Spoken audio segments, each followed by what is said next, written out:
everyone, and welcome to episode 14 on our horror podcast / channel.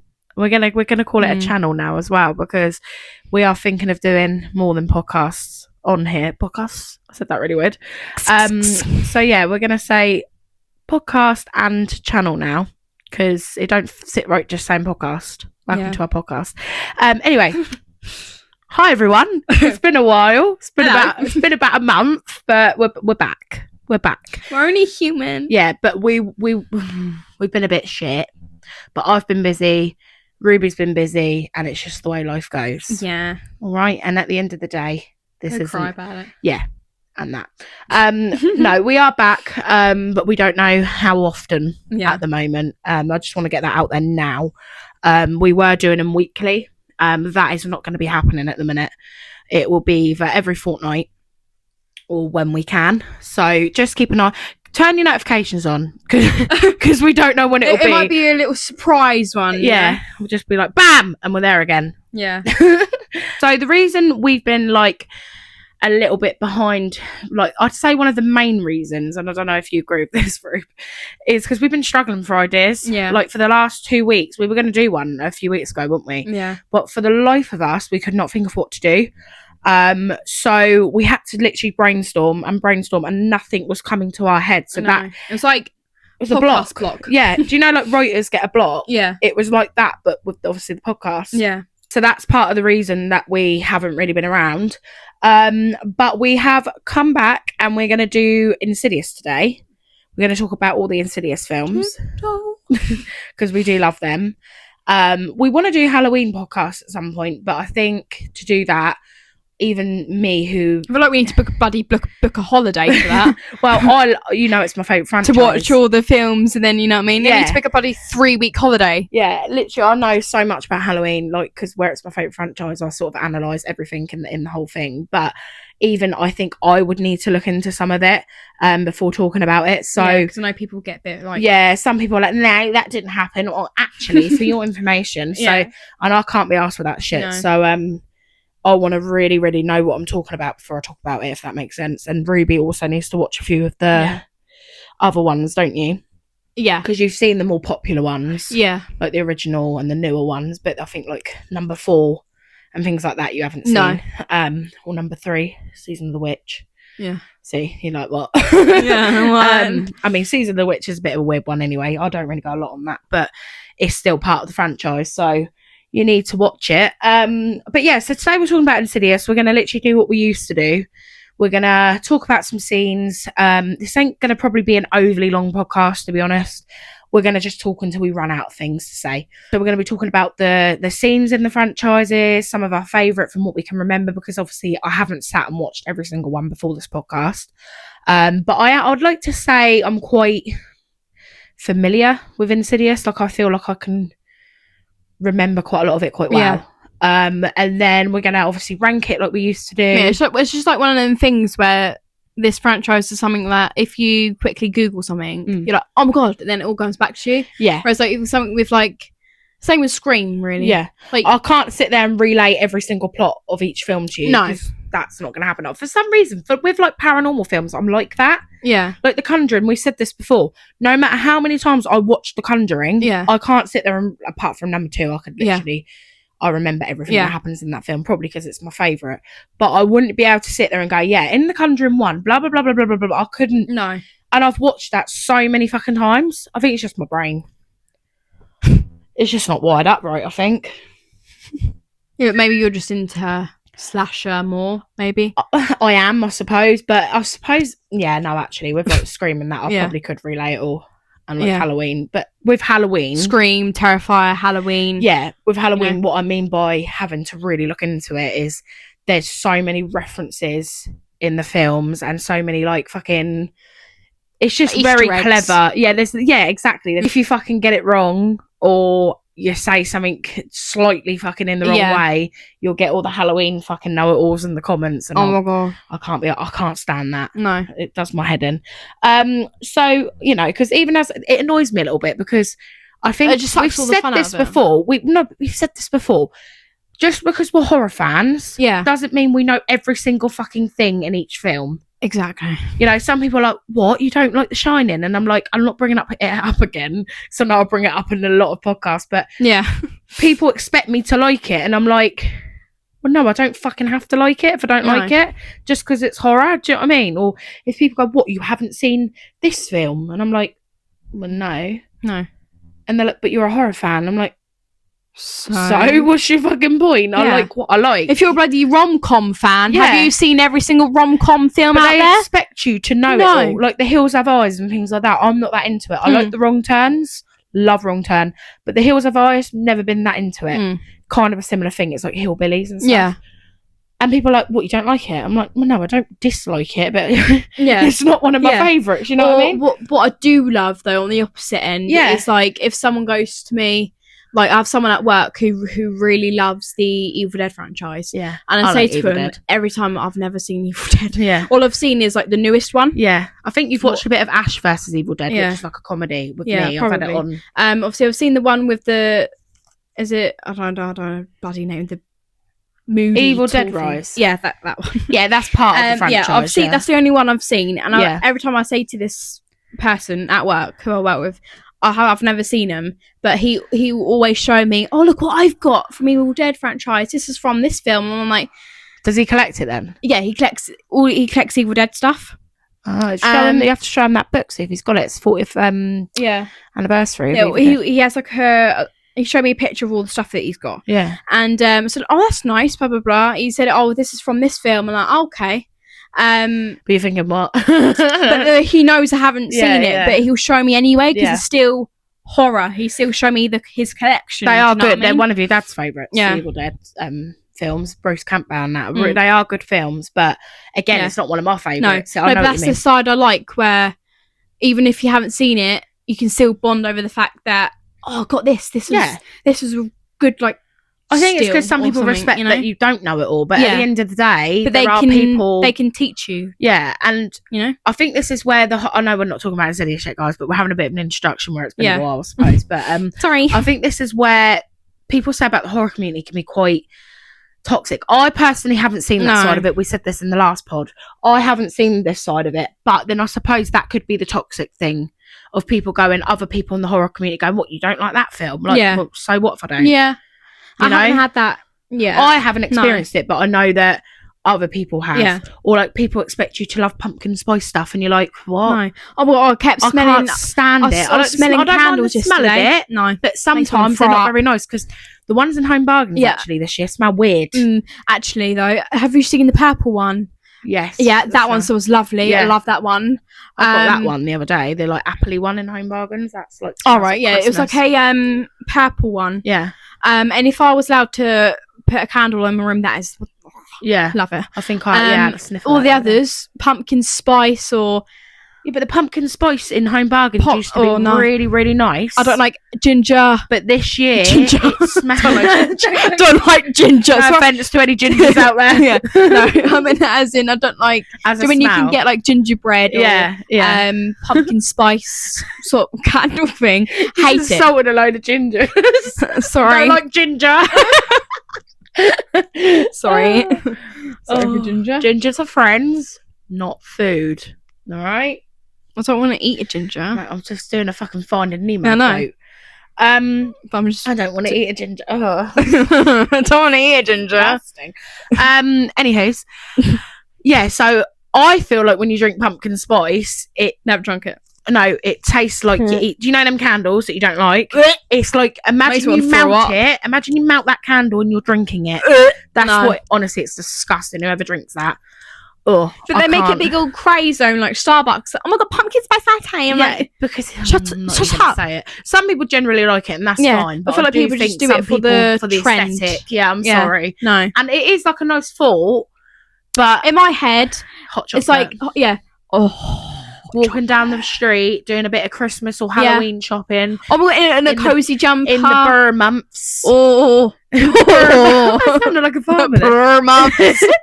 Love it. In the Burr months with your fucking hot chocky. Yeah. Walking down the fucking high street. Yeah, Costa's like the I actually quite like the Greg's hot chocolate. I think I've never tried it. I think it slaps. I mean, we don't have a Starbucks right near us, do we? No. Which is a bit fucking out of There's order. a Starbucks at my college.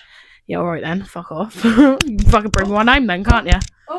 Oh, look, she's done the classic thing of dropping the mic. Some things never change. Right, anyway, we're going to get into Insidious now because we've had a little 10-minute introduction of talking shit, like we always do. Like I said, I don't know how long this pod's going to be. It's going to be till when we're done. So, yeah. Insidious is like a film series. There's a couple of them now. There's like 5, I think. And it is an American horror franchise created by Lee Wannell. I think I've said that right. And James Wan. James Wan also does The Conjuring as well. He's incredibly talented. There is other horror films that he does. And it has been produced by Blumhouse Productions. Obviously, we know that Blumhouse do like Halloween. That Truth or Dare we watched the other day was Blumhouse, wasn't it? Yeah. Blumhouse are brilliant. So, it's produced by them and it's in association with Sony Stage 6 Films since 2010.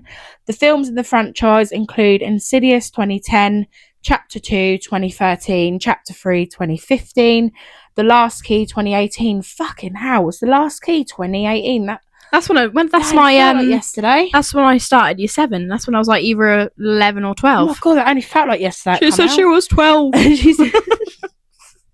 And The Red Door 2023.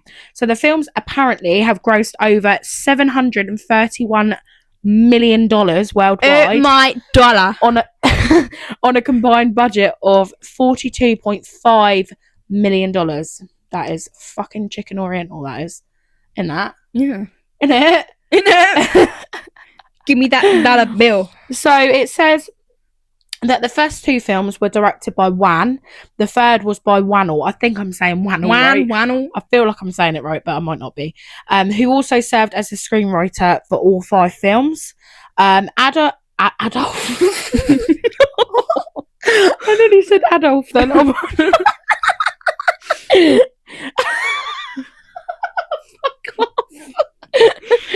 Oh, wait. I need to compose myself. I just said Adolf. Adam Roptil, I don't know how the fuck you say that, directed the 4th installment and Patrick Wilson directed the 5th. I never knew that. That's probably what was so shit. No, I love Patrick Wilson though. He can fucking marry me. I love him. No, it was a bit shit though, the 5th one, but we'll get into that in a minute. He directed the 5th installment. The films marked the respective direction, I don't know what that says, debuts for Wannell and Wilson. Jeremy Slater is set to direct the first spin-off and the 7th installment. What? Hang on. Jeremy Slater is set to direct the first spin-off and 7th installment. So is there going to be another one then? I don't get what that means. Okay, we're gonna ignore that because I'm just reading things that I don't understand.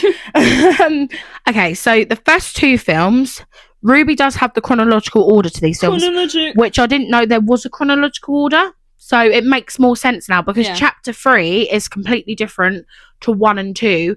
The Last Key kind of makes sense because it's about Elisa's life, so you can kind of go, right, it's different, but it still makes sense. It still makes sense to the franchise. But number 3 is completely fucking out there. Yeah. So do you want to read the chronological order? Then I'll read what I was going to read. Is I'm not going to say Insidious Discussion INC. So it's Chapter 3, The Last Key, 1, 2, and then The Red Door. So Last Key, Insidious, and then Insidious 2, and then The Red Door makes sense, but Chapter 3 is just pushed there because it's like... I think that's what they've done, why they've done that, though, because obviously Chapter 3 come out after 1 and 2. Yeah, and obviously so then 2, they've gone, right, dead. that don't make sense, so we're going to have to put Chapter 3 as the first one. Yeah. They may have done it on purpose, but I reckon they've done a different storyline. Yeah. Maybe people didn't like it as much. Yeah, and changed it. So they've now gone, right, okay, we'll keep the storyline as fucking Dalton and Josh Lambert and all that. Yeah. And then we'll push number 3. Yeah. That might not be why, but that's the only kind of sense in my head why they would do that. Yeah. Because it's just a bit fucking random, isn't it? Chapter 3 has literally got no other than Elise. Yeah, that's it. Because I did wonder, because you just said this before we started filming. Yeah, Elise is alive. Yeah. In number 3. Yeah, and obviously Chapter 2, Josh kills her. Yeah. So that now makes sense because obviously Maybe that's why they had to pull it as number one, because they thought sort of didn't make sense what they done, did it? So it says the first two films centre on a couple who, after their son mysteriously enters a comatose state and becomes a vessel for ghosts in an astral plane. I think I've said that right, I don't know. Are continuously haunted by demons from a forbidden realm known as the Further, until they take from the family what they want most, life. The couple hire a team of paranormal investigators to help get their son back. The third film, which is a prequel, focuses on the same psychic who helped the family. This time she comes to the aid of a young girl who calls out to the dead. So this is... Yeah, so it's a prequel, so it's before... What there? Oh my god, prequel. It says here, the fourth film follows her when her own family becomes haunted. The fifth film follows a grown-up Dalton and his relationship with his father, with the two having to uncover their repressed past. While Josh is haunted by his father's spirit, Dalton gets terrorized by the... What? Oh my god, I'm so mature, I can't help it. Titular. It says titular, I'm not even sure, I'm like joking. Demon of his past. I think I've said that completely wrong. I just want to quickly highlight something. We actually met Lynn Shay. Oh my god. Obviously Elise, who plays in the Insidious films, absolutely iconic moment of my life. Because I fucking love Insidious and The Conjuring. Obviously, I think that's and the Bride of Black. Just have put that on. Yeah, and we also met Tom Fitzpatrick, who plays the older Bride in Black. So in the first Insidious, it's a different person who plays him. Yeah. But Tom Fitzpatrick is the iconic one. Yeah. So we met him in costume. He was fucking brilliant. And we also met Lynn Shay. She was a lovely lady, but by the time we got round to her, she was really tired, I think, wasn't she? Because she isn't exactly young. So but I would actually myself, if I got to see Patrick Wilson though. Oh my god, iconic man. I know, I'd marry a man. Iconic man. I'd marry a man. Yeah, he is absolutely... He just seems like a really nice person. Or I don't know her actual name. Do you know the one in The Conjuring? Vera from Marja. Yeah. Something like that, innit? Love her. Yeah, she's lovely as well. So we had a little digging, because I know this sounds silly. I kind of knew it wasn't based on a true story. Yeah. But I didn't know if there was some kind of truth within it. Bit like with The Nun when we done The Conjuring. It's like The Nun isn't true, but there is some truth within it. I didn't know if it was that kind of situation. So it says Insidious is not based on a true story, but its creators James Wan and Lee Wannell, who we just spoke about, drew inspiration from real life supernatural accounts and paranormal tropes to craft the fictional horror film. Wait there, I'm just trying to read this because don't know why I've done that. So it says supernatural experiences. Wan and Wannell were inspired by various supernatural encounters shared by people, although they are they taking them like a mick or what? It's like my tongue's fucking stuck. Although they themselves did not have direct experiences with ghosts. And then it says there's demon inspiration. So a story from a friend of the filmmakers about seeing a tall, long-haired man pacing outside his room provided the visual for one of the demons in the film's spiritual realm, the Further. And then it says astral projection. I don't know if I'm saying that correctly. Astral, so it's ASTRAL. It says Wannell intended for the film to explore astral projection, a concept where the spirit temporarily leaves the physical body, which is central to the movie's plot. So that's obviously about Dalton when he's in his coma. Yeah. Dalton. And then there's a fictional creation. So the story of the Lambert family and their haunted home is a work of fiction, not a recounting of a specific, I couldn't say it then, documented true event, like the way The Conjuring draws from their parent family experiences. Obviously that's an actual thing, isn't it? Yeah. With The Conjuring. So yeah, it's just based on stories they've basically been told and then they've put it in a film. Yeah. But that doesn't mean that the demon's real in it, or the black bride in black's real or anything like that. So with what did you say black? You say black bride in black. Yeah, the bride in black, that's what it's called. No, but you said both. You say black bride in black. I said, oh, you know what I mean. So we thought we'd look into the bride in black because what is it you called the demon? Ruby found out the demon's actually called the lipstick face demon. Yeah, because obviously oh my god, iconic. Yeah, I fucking love that demon. I want to get all the Funkos and that. They're really cool. But I wanted to know if there was a link between that demon and the Bride in Black, because like Parker Crane obviously is the Bride in Black. But because obviously like with paranormal films, bit like The Nun. Yeah. And I'm going to go that as an example. The Nun is a figment. Yeah. It's actually the fucking... Valak. Yeah, Valak, yeah. Valak is a figment, so it's actually a demon within Valak. Yeah. And it's the same with every paranormal film, you know? So, like, The Bride in Black has a demon inside of it. Sorry, I'm being immature. The Bride in Black is obviously kind of possessed. Yeah. Same as the lipstick demon, what the fuck? Lipstick taser! I literally come straight to oh, that's fucking funny. I can't call it that now. Just call it the demon, because every time you say that, I'm gonna want to go lipstick taser. Oh, grow up. Oh, breathe. So the Bride in Black, obviously his name is Parker Crane. His allies are, it says the Bride in Black, it says our allies, but isn't that himself? I'm allies with myself. I don't get that. Marilyn Crane, which is his mum that used to dress him up as a girl. No wonder why he's fuming. The Dark Bride, I don't know who that is. The Old Woman, I'm going to assume that's fucking Elise. And Josh Lambert. I've got this information by... fuck off. I've got this information via villains.fandom.com. So some of it's a little bit, it just says the Old Woman. And obviously Josh Lambert, which is played by Patrick Wilson. It says her occupation, it's like a fucking top trump card, this information, is serial killer. Power and skills, murder skills, ghostly powers, possession, powerful strength and speed. And then the goals are to live again in Josh Lambert's body and take his own life, which was partially succeeded. Kill Elise, which was succeeded. And haunt and kill the Lambert family, which he kind of failed to do. Yeah. His crimes are serial murder, stalking, possession, attempted mass murder, assault and psychological abuse. A bit of information here. So he is a man who in life became a serial killer after suffering years of psychological abuse at the hands of his mother, and later became a parasitic spirit bent on killing and possessing Josh Lambert.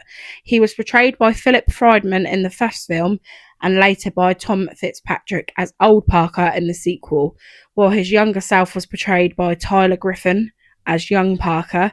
But at the ending of the first film and its sequel, Parker's spirit got inside Josh Lambert's body. So therefore, Patrick Wilson, who also played Jim in American Dad, I don't know why it says that. Jim! Agent Lynch in the A-Team, Alex Murphy, I'm not reading all that. That's fucking stupid information. He also portrayed Parker, technically, Patrick Wilson, didn't he? Yeah. Because he got possessed by him. So Parker was inside of Josh. Don't look like that, you sicko. So the appearance, we all know that the Old Woman wears a seemingly bridal black Victorian dress laced with black finery and holds a small red candle in her hand. I'm just reading a few things. I'm just getting the information, you know what I mean? Okay, so apparently in chapter 3, I'm not very fresh on chapter 3 and the last key, so you're going to have to bear with me on them. I know, like 1, 2 and the last one, I'm fine. Yeah, I'm not with chapter 3 and last key. I think it's because they're not really relevant to the other storylines. Not really irrelevant. Yeah, but they're not really to the other storylines, are they? Yeah, I know. It's only a bill. I can fucking wait. Hi, Bill. Hi, Bill. With chapter 3 and last key, I know of like bit drips and drabs. With the last key, the story that really stuck out for me in it was Elisa's story. Yeah, I think that's what all I with kind of chapter 3, I know like bits of it, but it's not something I'm very like, oh my god, this happened and this happened and this happened. Yeah, I know what you mean. You know what I mean? Yeah, so it says Insidious chapter 3, in the prequel, it is revealed that the Bride in Black was terrorising Elise ever since she helped Josh, threatening to kill her and attempting to strangle her to death on multiple occasions. This frightened her so much that she retired from being a psychic for a while. During the events of the film, she finally managed to overcome her fear and temporarily defeat the bride while trying to save Quinn Brenner from the man who can't breathe. So that's the man in the mask, and he was savage. Despite this, at the end of the film, it is revealed that the bride began stalking her again, and eventually the bride manages to successfully kill Elise in the first film. I remember that now, actually. See what I mean? I said that to you, know, when we read things, it'll come back. Because, like I said to you earlier, but just because we're horror people doesn't mean that we can literally recite every single horror film like that. That's just not practical. No. And we haven't got time to sit there and watch a whole... Anybody got time for that? We haven't got time to sit there and watch a whole franchise before a fucking podcast, have we? We literally haven't. Do you know what I mean? So we've just got to try and remember as much as we can. Yeah. Because in the first Insidious, during the opening scene, the old woman is seen outside the window of, I presume it's Lorraine Lambert's house, holding a candle as she grins evilly. And then that's like the introduction of her, isn't it? Yeah. It gives me chills. The music, the theme music makes me like, I don't know, every time I hear it. And then I think Insidious 2 is where it really you start to understand the background of the bride in black. So that's when the old woman is shown to actually be a male serial killer whose actual name was Parker Crane. And it was weird seeing him in costume in person though. Yeah, but he looked fucking insane, didn't he? It looked like the film. It was fucking creepy. I'd say, I know that's what I mean though, because like when celebrities do, I was about to say dress up then. And celebrities do cosplay at their like photography things.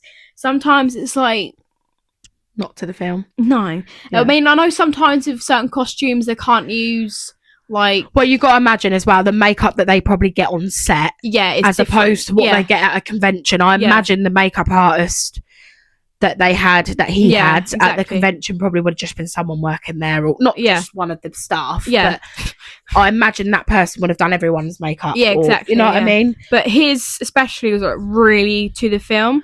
I'm not sure if he done it though, because I swear I heard someone say that he put his own makeup on. I'm because some actors do that. Some actors do that though. They like to do their own, and he just looked so good, didn't he? And he was really nice, wasn't he? And he was happy to be there. Yeah, like he wanted to be with his fans. Yeah, he was just like pissing about and that. When he was a really nice man. That's really what I love, nice like man. With John Jarrett. He was very like wanted to be there. A lot of them do though. A lot of them do, but he just had a certain. I think, do you know what it probably is, right? Because obviously, I mean, I don't know what else that Tom Fitzpatrick's in, but he is probably most known for that role. Yeah. And his role is a big role, but it ain't like he's a Michael Myers, so he's not that big. Yeah, if it was me, right, and I got a role in even if it was a really low budget horror film, and that's my only horror film I've ever had. Oh, it's been my whole personality. Yeah. But, even though it's probably like rubbish. Yeah, but to him, that's a big achievement, and it really is because Insidious is a massive franchise. Even if you're in a small, like, not even if it's not a franchise, and it's just a single film. Yeah, like with that. What's that film we watched the other night? Truth or Dare. Yeah, like that. Someone in that could have been good though. Yeah, someone in that could have been their first role. Yeah, that's only a single standing film. Yeah, do you know what I mean? That could end up being nothing. But I find the people that aren't in a lot. So like that Tom Fitzpatrick, I really don't think he was. Or like the other stuff he's in weren't that big. Yeah. I would get my manager. It was like he was grateful. Give me something. He was really grateful to be there, wasn't he? Like, I love that. Yeah. Do you know what I mean? If it was me, I'll be asking to go to every convention. Yeah. Yeah, fucking right. Yeah. But I think that was quite a one-off thing, meeting fucking Lynn Shay and him, though. Yeah. That was quite a one-off, rare thing, because you got to imagine she's getting older. Yeah, he wasn't exactly young, was he? No. So, but he was just so nice. He really was. I'd say he was probably one of my favourites, because he just was so energised, and he was full of life, he was. So, in chapter 2, that's where you really start to see the story behind Parker Crane. Yeah. And why he's like he is because of the abuse and things like that. His mother raised him as a little girl, causing him to have like a complex personality. He was put in a hospital after a self-castration and then killed himself by jumping from a great height. After an encounter with Josh when he was young, he was seen then after by Lorraine as a spirit. So there is like serious information on him on this. It also says in the Red Door, Parker Crane doesn't have that much of a role in the film, but what is known, that's what threw me as well. Like, we're going to talk about Red Door, but it just didn't feel like Insidious. It was just a bit weird. Yeah. But what is known is that 10 years after the events of the second film in Insidious, the Red Door, Dalton Lambert, now 20 years old, travels to the further, where he unlocks a portal to a time in the past, the time when Josh Lambert was possessed by Parker, excuse me, screaming as the spirit of his mother, Michelle Crane. I thought it said his name was Marilyn Crane. It just says the spirit of his mother, Michelle Crane. It said Marilyn Crane earlier.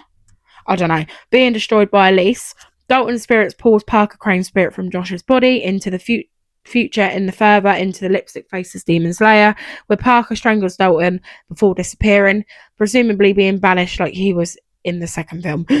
And brief.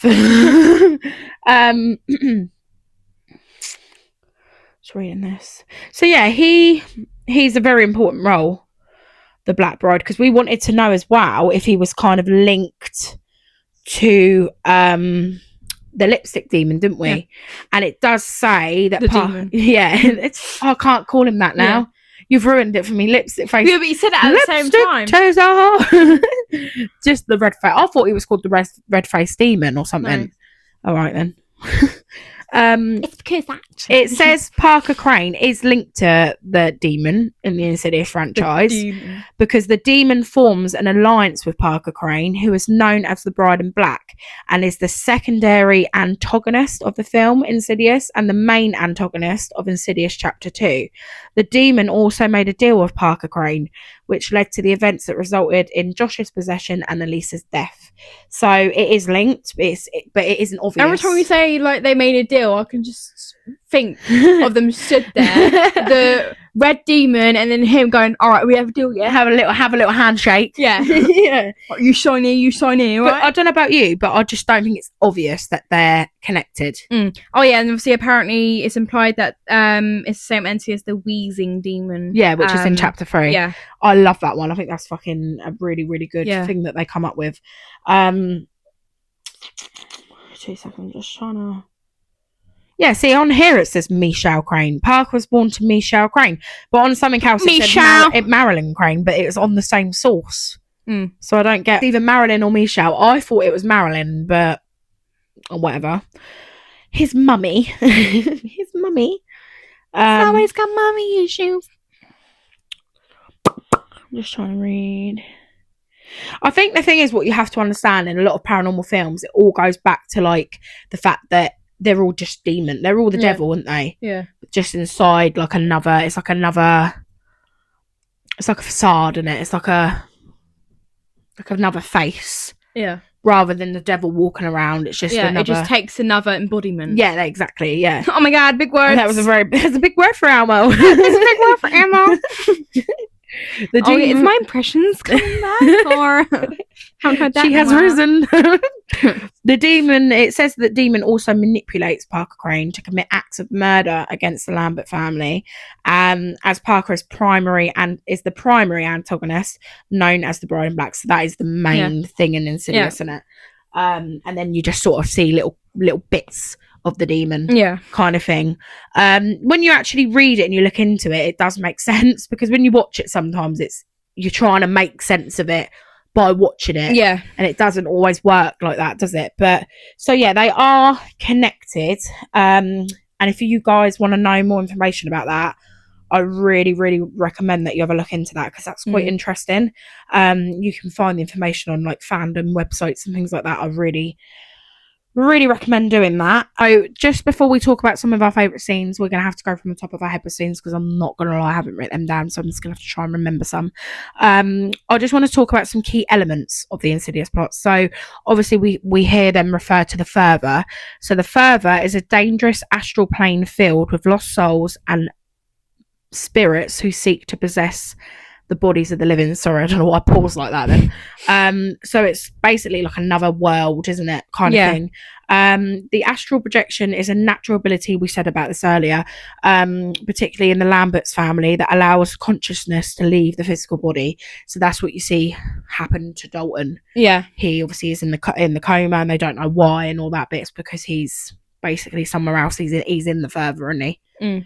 And then possession, which you see a lot in paranormal films. It's the core goal of the demons. They lure. I hate that word.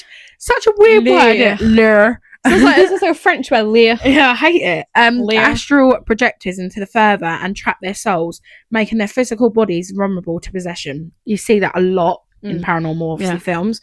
Paranormal investigators, again, you tend to see that as well. Characters like Elise use their psychic abilities and knowledge of the spirit world to help families and fight demons. I mean, I wouldn't say she's as good as our girl Lorraine. Yeah. But I do like her character. It's very, very good. And considering it isn't based on anything true, I think they've done quite well there. Demonic entities, so that's the main antagonists of the films. So the primary ones for this franchise is the Bride in Black, the lipstick faced demon. I literally said it here. Who actively seek and torment the living. So then you've got trapped souls who are ultimately the victims, who become trapped in the further, and their family members are often targeted for what they hold dear. Oh, how posh. I've just got how the plot unfolds. So it's just about Dalton going into a coma, Elise, and then explains that your son isn't ill. He's into the further. I'm not going to fucking explain that, because if you're watching this, you probably have at least seen the first Insidious. So I think now we're going to talk about our favourites. I mean, I'm not going to even really comment on any on Insidious 3. This isn't a scene, this is a character. I love the Wheezing Man. I think he's great, but I haven't really got any favourite scenes in number 3. I think there's a scene where she bangs on the wall. Do you remember? Yeah. When she's in bed. She's bloody talking to her bloody mother. Yeah, I mean, there's some great scenes in there, and I remember there is one where, I remember one scene really well, where she's like in bed, and then I think she either rolls over or it's on top of her, and it's the Wheezing Man. I remember that, but I don't remember a lot. I wouldn't say this is like a favourite scene. It's just because it's a bit of too long to be a scene. Yeah. If that makes sense. It goes on for a while in the film. I like when Josh Lambert, obviously, who Patrick Wilson plays him, gets possessed. I just think he's such a good role, and he's like chasing him around the house. He plays that really well, because we see him quite soft, don't we? Like, because obviously where he's Ed Warren, he's quite a soft character. So seeing him in like fury is really, he looks fucking fuming. I just think he just can do everything, can't he? He can do it all.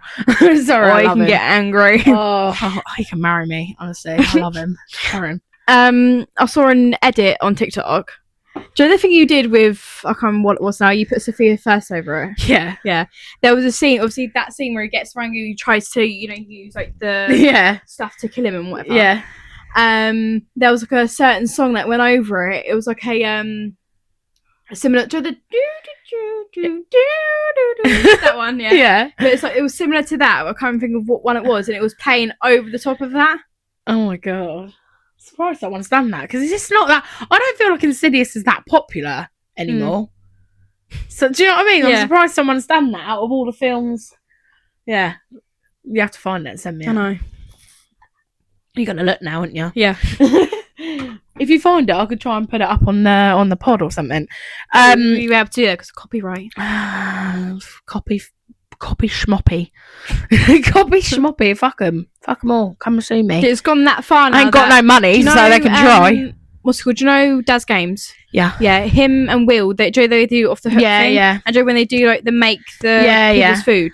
Daz went to go sing a song, and Will kept telling him to stop singing because last time they did it was copyright and they couldn't post their video.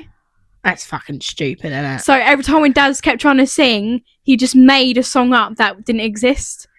So if we sung a song on it, we could get that. That's fucking stupid, isn't it? Yeah. I mean, they can try to sue me, but I ain't got fuck all. I mean, apart from the horror stuff, you like fucking try to touch it. Fucking try. You get your fingers bitten off. Anyway. I'd say that is probably like my top bit, and then obviously when you see Elise fucking do a weird freaky shit where she goes into the further, I wouldn't say I have favourite scenes. No, like in The Conjuring, I could sit there and go, oh, I love the scene where she's in the room and all the crosses go upside down, or I can actually give you scenes, but I feel like with Insidious there's big chunks that I like. I think my favourite, and when the demon's doing it, like what we just watched it earlier, didn't we, when he's like sharpening his nails and tiptoe through the tulips play, like I like all that, like gives me the creeps. Amber. Oh. Don't want to get copyright. No, my favourite like little tiny scene is when obviously Josh is in the further and Into the further.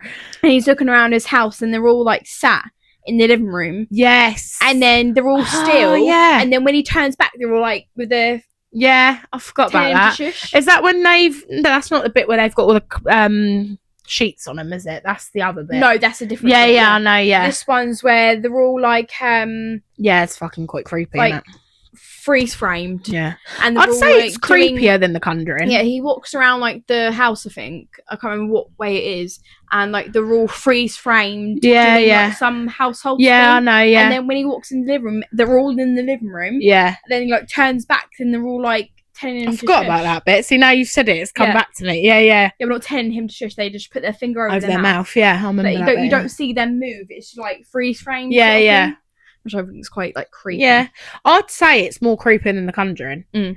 I don't know why. I think because maybe with I'm the just used to The Conjuring, Conjuring because I I watch it think all the because it's time. obviously it's actually based on true events, so there's only so much they can do with it. Yeah, that's very Whereas true. with Insidious, They can fucking pull it right out the bag, exactly, can't they? because Insidious is based on true events or true stories. They or can go fucking a case. AWOL with it, Yeah, really. they can do whatever they want with it. So I feel like they can go more creepier and creative than The Conjuring. Yeah, but with The Conjuring, they have to kind of... Yeah, because it's all about...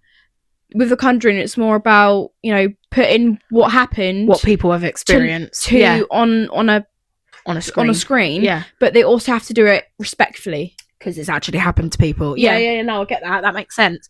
But yeah, I think that is why... I mean, like, you know this, and I know it doesn't bother you either, but no horrors bother me. So I'm not going to say that I never jump or anything like that, because sometimes I do. I jumped the other day, didn't I, when I was watching horror? Very rarely, but if it's loud and I don't expect it, obviously I'll jump. But no horrors scare me. Yeah. But I must admit, Insidious does have a element of, like, fuck me ass a bit. Do you know what I mean? It does have that. The Conjuring, I don't feel like that when I watch The Conjuring. I went to go see Insidious... the Red Door in cinema when it came out in 2023. God, that only feels like yesterday. You went and done that though, didn't it? Yeah, it's I know. Fucking going well quick. I went to go watch it with a friend, who wasn't said friend. But we sat right at the back because I like the back seats. Yeah. But that's where the speakers are, and I thought it was going to be very jumpy. The sound is, but what's on the screen isn't. Yeah. Does that make sense? Yeah. So there's no jump scares on the screen. It's like it's just because of what's the actual. I went sound. to see The Woman in Black when I was actually pregnant with Mariah. I went to see The Woman in Black too, and Woman in Black. Anyone who's seen it knows it ain't that scary. Yeah. I mean, I'd say number 2 is probably worse than 1. Yeah. But it really isn't, and nothing bothers me. But because we watched it in cinema, I was fucking shitting I was jumping, and because it was just so loud. But they don't put the cinema as loud as they used to. I don't get the cinema though, because they did not ID me to see Insidious. Yeah. The Red Door, but then I think I think it was called Imaginary, the bear. Yeah, film. the bear. I remember you said. Yeah. That's a rated 15. Yeah. And they tried to ID me for it. Depends on the person, I suppose. They have to think. I don't know if it's age 20. Is it age 25? I don't know. They've changed it, haven't they? I think 25 or whatever they say it is, where you've got if you look under a certain age. Yeah, I don't know. I don't fucking know. I might have said that completely wrong. Bearing in mind I've worked in retail, so I should know that, but I don't really pay attention. So it depends on the person, I suppose. But yeah, it's fucking that's madness. But you let me walk into Insidious, without IDing me. Yeah. But you let me walk into a film about a bear that's classed as a horror, but isn't really a horror. You said it was shit, didn't you? It's rated 15, and you ID me for it. Fucking craziness. I was actually like I watched, obviously, just to say as well, because some people do confuse this. I'm not saying I have ever, but people do confuse it. There is no link between Insidious and The Conjuring. Some people think there is. I think people think it because of Patrick Wilson, but obviously his characters are completely fucking different. So I don't. A lot of people have asked, like, on one Google of them, his searches, name's Ed Rain. One of them, his name is Ed Warren. Yeah. And then the other one, his name's bloody Josh. And you don't see Lorraine in the fucking... Ed and Josh are 2 separate names. But some people, honestly, it's like Ed Lorraine it's Warren. quite a popular Google search. I'm looking in front of me. A lot of people think that the Conjuring universe is linked to Insidious. It is literally not. No. So the Conjuring universe is like the Nun, Annabelle, Yeah. all that shabam. And then Insidious is its own separate franchise. Yeah, that's why it's called Insidious. Yeah, and that's why he's called Josh Lambert and not fucking Ed Warren. Yeah. So yeah, I just want to clear that up because some people do think that. So Insidious Red Door is the main one I want. Oh, we got a bit salty then. Yeah, wow. I'm just saying, fucking pissing me off. No, you shit, innit? No, you shit. Stop googling stupid shit because we can see what you're googling because it comes up. Yeah. The main one I really want to talk about because all the others were great. I mean, they all had their own. Even chapter 3, with it being so different, was still brilliant. Yeah. Insidious Red Door. Now, there was some really great scary bits in it. Like, there was some good horror in it. I did like the storyline. What the fuck was that all about? Actually, I've watched it twice. I won't even get put it the on. storyline, but they could have done it better. Like, I get the whole bit of Josh going to either college or uni, whatever it is. Yeah, that's fine. Because I don't know what that weren't the issue. But and then obviously there was a bit of tension between Josh and Dalton. Didn't he erase his memory on it? I don't know. I'm sure he erased Dalton's memory because Josh had his erased, didn't he? Yeah, I might have been, but reason why obviously Dalton doesn't like Josh is because obviously apparently he abandoned him and all that. Right? Yeah. But actually Dalton. Yeah, but I don't see why they needed to do all that. Yeah, they didn't need to make it like that. No, you know, they could have done it with a happy family. Yeah, do you know what I mean? But, well, no, I don't think. But then I don't think they have to do it like that because I think you see happy families a lot in horror films and things like that. But then I think actually because when they both enter the further again, I think it brings them back together, doesn't it? Yeah. Oh which is nice. Yeah. But I just didn't see. I mean, like I said, Patrick Wilson directed that one. No disrespect to him because I think he's a fucking great guy, and it wasn't terrible. Yeah. I'm not saying it was terrible. The film, it just wasn't the storyline I expected. Like the bit where he's, I don't understand how the book. Yeah, that was brilliant. And he does his painting on the canvas, and then I can't remember what happens after that. But there's some really good, and I like the bit where he's on the the MRI table and then he goes in and then something grabs him and he do you know what I mean? I like all that. There's still really good Insidious horror. I like the party bit. Yeah. But it's just like getting to those bits that they need to add something. I think it happened too quickly actually. Yeah. Like he literally drops him off at college, he's at college, and then his first class something happens. Yeah. It's a bit quick. I just felt like what they needed to do was like he's at college and then he's had his eye on my first week of college, then tiny little things happen and then it builds up to something big happening, you know? Yeah. And then after that they've got to figure out what's happening because obviously Dalton's memory's been erased, he doesn't know what's like linked to why is this happening to him sort of thing. And then go through it that way. I think the biggest issue they had with it is leaving it 9. I know some franchises leave a massive gap and then they come back after years and people get so excited. I like them using the same people. I mean, look at Scream. Yeah. You know, Scream had a little gap and then it come back and everyone was like, oh my God. Yeah. But sometimes it works. Like they left it says here 9 years. Yeah. From the last one, like in terms of their story. Yeah. So they've had to kind of fill the gap for 9 years.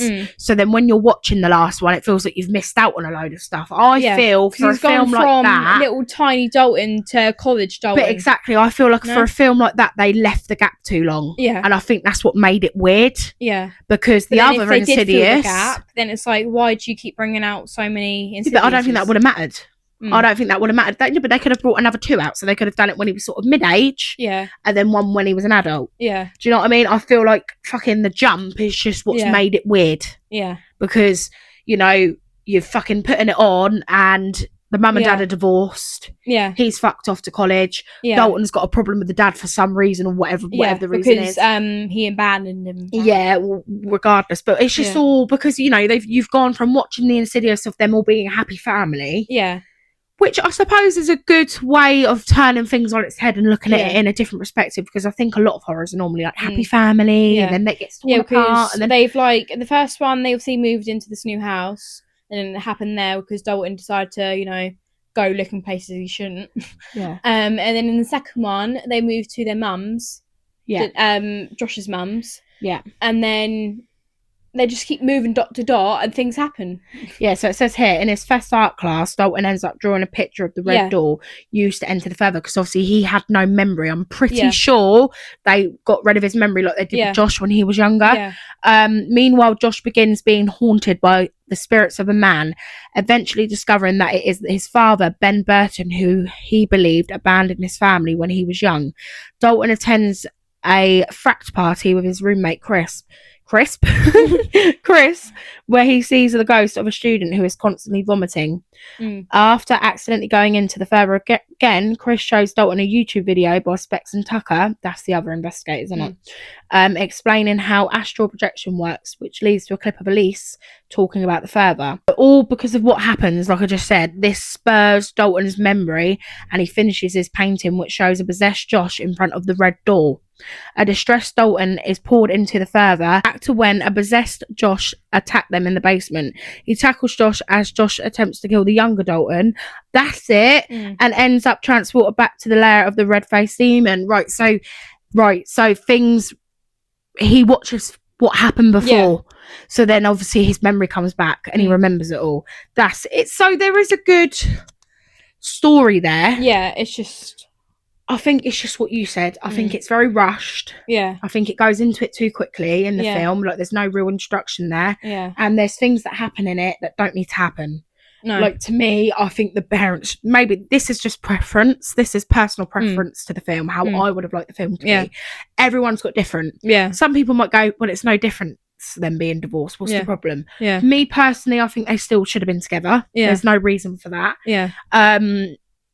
It was just pointless. Yeah, I think because obviously I can't remember what her name is. So much happened In the wife's, I can't remember what her name is. I can't remember what her name is. But in the wife's, Lorraine, isn't it? No, I think it is. I don't know, probably. But in the wife's point of view, demon or not, it was. What's happening? It's because it's like the Siri thing. In the wife's point of view, demon or not, it was Josh's body and face. Yeah, probably can't look at him like that. That was trying to kill them. Yeah. And then obviously killed Lorraine. Obviously then they found out it was the demon and blah blah blah. But yeah, but I just figured she had kind of forgiven him in the last one, so it was just a bit random. Do you know what I mean? She knew, she kind of clicked on because obviously the song thing. Yeah. But then obviously Josh in quotation marks tried killing them all. I just don't know. I think that's probably why. Yeah, but it just seemed like she'd forgiven him in the last one. So I don't know if that was the reason. Wasn't obvious. Know. Oh no, sorry. Lorraine Lambert is Josh's mum. I knew there was a Lorraine in it, but I couldn't think. What's she called then? What I'm looking now, it's pissing me off. I thought it was called Lorraine. Renee, innit? Oh. Renee. Yeah, so she's Renee, and then he's Josh, and then the mum is Lorraine. General Ortega's in it as well. She's the little girl, isn't she? And I think number 3. Is it number 3? I don't know. I've googled it. Josh and Renee divorced because the trauma, I don't know why I'm American, from Josh's possession, I said, in Insidious 2, where he tried to kill his family, make Renee and his children fearful and unable to live with him anymore. Okay, that makes sense. He also suffered from a brain fog and memory loss after the event, which further strained their relationship. Yeah, that's why he goes to the doctors, isn't it? And that. Yeah. Yeah, so, okay, so it doesn't not make sense then. Yeah. But I just think, to me, in the other one, it looked like they kind of were all right. Yeah. I don't know. I just feel... maybe then, because it is such a time jump, I think maybe over time... But that's what I'm saying to you, there was too much of a gap. I know. Yeah. There was too much of a gap. I don't know if they made another one. Seen that happen. Yeah. I think if they was to do that, I don't know if, would there be another possession? Would there be another haunting? Do you know what I mean? Well, I think we should have seen another thing that maybe tipped Renee over the edge. Yeah. As to what led to that divorce. Obviously, we know that part of the reason of the divorce is because of the trauma. What's the reason? Because of trauma that she's experienced. But then I think there should have been another... They should have added it really to the end. Yeah. Maybe they should have That would have been fine. Maybe, they should have added something of their last film before the Red Door, they should have added something, I don't know, maybe a month or two later. Don't you see something at the end of Insidious, the Red Door, and it's Lorraine and Ed Warren? No, what the fuck am I talking about? No, wait, I'm talking shit. They should have added something at the end, but maybe like a couple months later, and it being something. I don't know if that would work or not, but what film was it, Rube? What? Well, you see Ed and Lorraine Warren at the end because they get a phone call for a thingy, and everyone's like, because you didn't expect it. I swear it was Insidious. Well, how would they do that though? Because Ed Warren is Josh. No, but what film? It might have been a dream. Have you ever had a dream? I don't remember that. Oh my god, I'm gonna have to find it now. It's at the end of. Oh, it might be. I'm sure. It's at the end of a film, but it's not The Conjuring, and you see Ed and Lorraine Warren picking up the phone because they've got a case. But I don't know how that would work though. With no, it probably won't Insidious. It's probably fucking like an Annabelle or a Conjuring. Not Conjuring. A Nun, maybe. I don't know. Probably. I would have been Insidious. I need to find it and send you it now, because it's bugging me. Yeah. But no, honestly, I'm not even joking. But at the end, you don't expect it, and you go, "Oh my god!" It means it's gonna. Maybe it's the end of. It can't be Insidious because because that wouldn't make sense. Yeah, because obviously the characters Ed and Lorraine Warren are based on true people. Yeah, it looked like his fucking long lost twin, wouldn't it? Yeah, no, that was really stupid me saying that. That was really stupid. I just remember watching it and going, "Oh my god," because you don't expect it. I'm gonna have to find it today and then send you it, because then when you see it, you're gonna go, "Oh my god, yeah." I think, to be honest, we've covered it. Like I said, when we talk about these franchises, we're never going to sit there. It's not to give you all information on them. Yeah. It's just to talk about our favourite things in it, have a little rough plot of it. Yeah. Because like I said, I imagine if you're watching this, you would have seen Insidious. And if you haven't, I really, really do recommend it. That's it's what just it's for. If you haven't really seen it. We are recommending it. I imagine everyone has seen it. I think people who aren't even that into horror. I mean, my dad likes it, and he doesn't like horror much. So he loves like Insidious and The Conjuring, though. My mum will watch it as well, but they're not into horror. So I think everyone probably has seen it. Yeah, let us know in the comments what your favourites are. So we have done our own ranking. Like I said, obviously, I think you're probably going to know what my last one is. Ruby's. We're not overstrong. I'm not saying, like I said, I'm not saying I hate it. That's not what I'm saying at all. It's still a good film in the franchise. It's just, I feel like I think for me, I don't think things could have been done differently. I think because of the gap they had to go with that kind of story, but they left it too long. I feel like because we had like Insidious 1, Insidious 2, we had that quite quick, and then it was just like 9 years from that storyline. It was just too long. Or what they should have done was like do a little clip of them maybe having an argument or something like in like the a Red flashback. Door. There should have been something in the Red Door. They should have done where maybe, because obviously Josh is like counselling, maybe them having marriage therapy, and then maybe he's speaking about what happened, and then it like does the flashback, seeing her get triggered, and then it'd be like a couple months later, and it'd be them obviously going for a divorce. Them are obviously together with Dalton, saying goodbye, and then Josh is then taking Dalton. It was missing something like that. I think if it had that, look, the actual storyline and the horror was really good. Like they still kept the horror in there, and considering it was directed by Patrick Wilson, who is an incredibly clever man anyway, but considering it wasn't obviously James Wan or anything like that, it was very, very good. However, you could feel it was different, and maybe it was they needed to do a flashback, like I said, at the start of the Red Door, then have like, I don't know, what led up to that, and then having like a couple months later, and then it'll be obviously Renee, Josh, and obviously Dalton, and it'd be very awkward, and then them taking Josh to the college. Maybe they felt like it would be obvious to the viewers why they split up. You said maybe it's the trauma. You said that, but I had a suspicion. But it was missing nice something. To see it. Because of the gap. It'd be nice, even though it's quite obvious what the reason probably they needed to add something. It would have been nice to actually see what led up to the divorce. You know what I mean? But there was none of that. It was just a bit quick. So my my fucking rankings go, chapter 2, The Last Key, I absolutely love seeing Elisa's story in that film.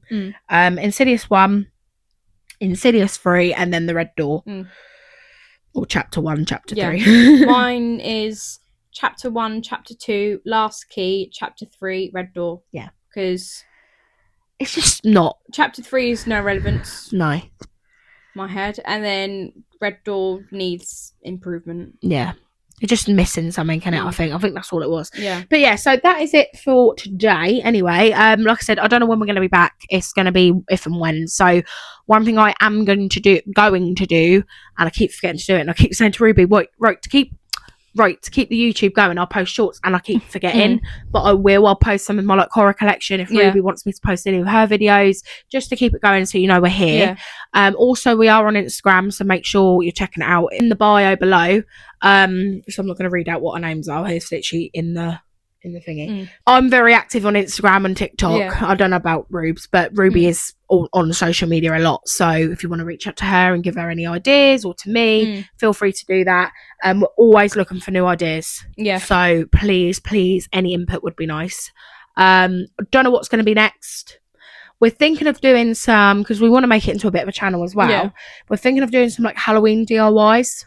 Maybe as well as podcasts. We will keep to our podcast because that's the main thing we do on it. And then in October we're gonna try and do one a week. I'd like to try and do that because if we can, but Ruby does have a very, very busy life, bless her, and I've also got things going on, so we'll do what we can anyway. And it's got a very tight schedule, guys. In October it'll be packed, I'm hoping, because we've got HorrorCon. I want to do maybe some like Halloween sweets testing. We will do like film like a cozy night of me and Ruby, maybe of doing some baking, like we'll do things like that as well, and that's what I want to bring to the channel.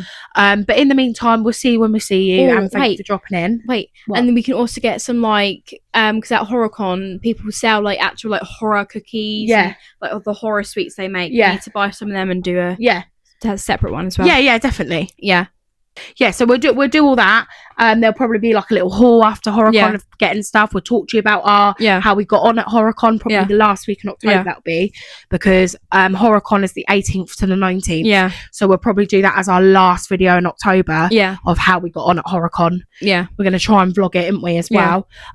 So just look out for that. But if you're wanting to see us in the meantime, go and check out our socials, and thank you for dropping in, and we love you all lots.